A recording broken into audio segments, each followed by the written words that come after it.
Today, let's talk about the #1 best probiotic for autoimmune conditions. So the question is, what is an autoimmune condition? It's a condition where your own immune system is attacking its own tissues. What's really happening with the immune system is we have two parts of the immune system that are out of balance. We have either a very low amount of this thing called regulatory T cells, and then at the same time, we have high amounts of these other two immune cells. All you really need to know to make this really simple is that these T-reg cells prevent autoimmune diseases. So it's all about calming down the inflammation. After your immune system has done its job, the T-reg cells turn it off. So the T-reg cells are all about appropriate response. But the problem is, on the flip side, it can sometimes get out of control and attack the wrong thing. The best way to understand this is to look at a thermostat. Autoimmune diseases are running too hot. There's too much inflammation. The question is,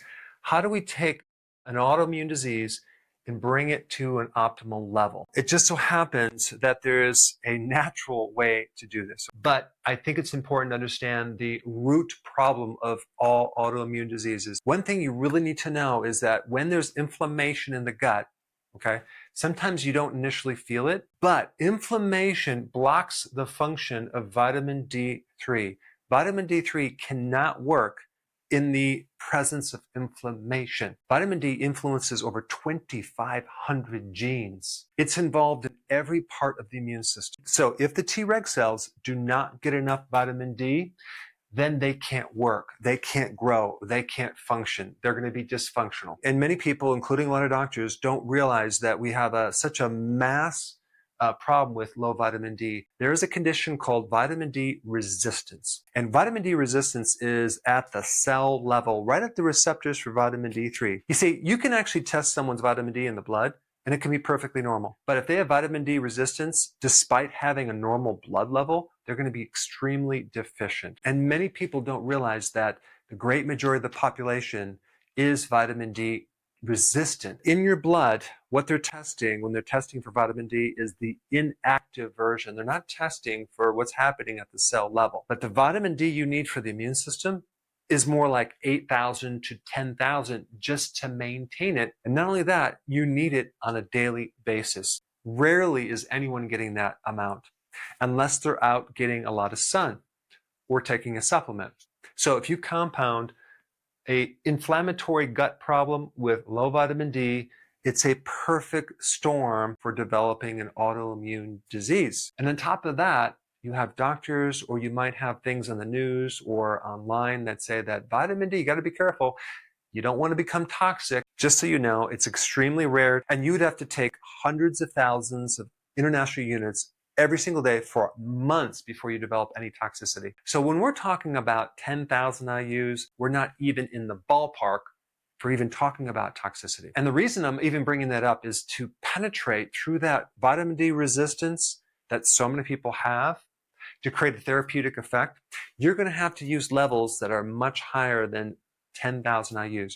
You're probably going to have to go up 20, 30, 40, 50,000 international units every single day to penetrate that resistance to create an effect on the T-reg cells. So that's #1. #2, missing microbes.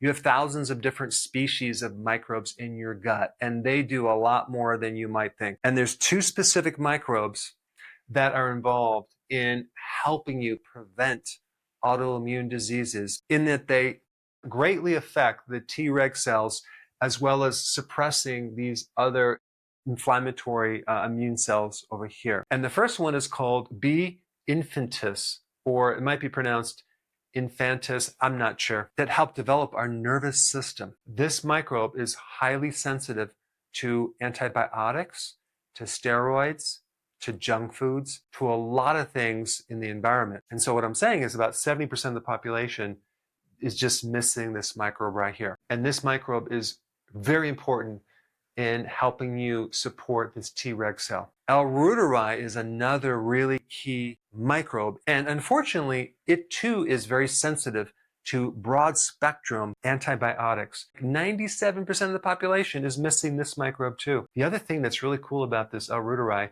is it helps to increase this hormone called oxytocin, which is probably one of the most potent anti-stress hormones ever. Now, why is that important? We can keep our immune system healthy. You have to realize when we're going through stress, we have high levels of cortisol.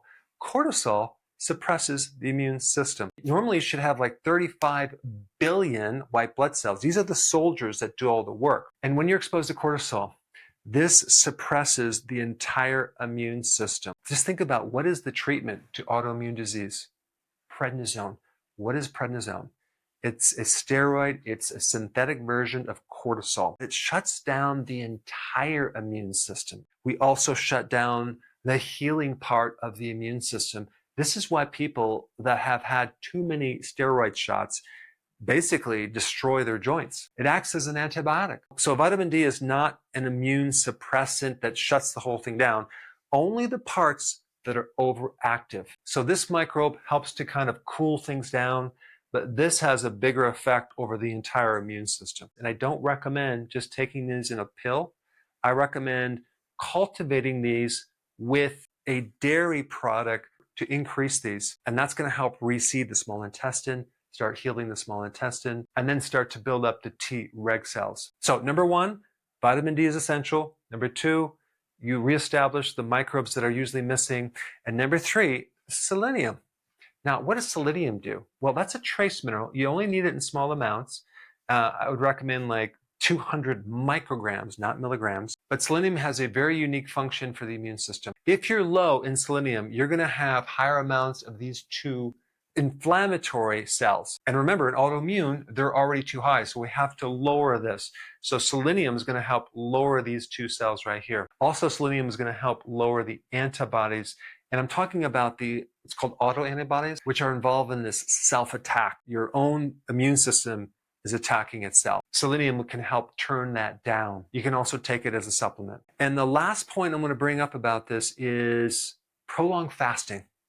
When you do prolonged fasting, you can greatly increase the T-reg cells. And there's a lot of people that are getting rid of inflammation by doing periodic prolonged fasting. I'm talking about like 3 days at a time. You're not eating anything. You're drinking water, but you're not eating anything. You can greatly improve your immune system to the point where you can create new stem cells to build up your immune system. So these three things right here are the most important things to help shift this very hot immune system problem, bring it back to an optimum temperature so you can put this autoimmune disease back in remission. Now, since I spent a little more time on this vitamin D, if you have not seen this video on vitamin D, it's probably a good idea to check it out. And I put that up right here.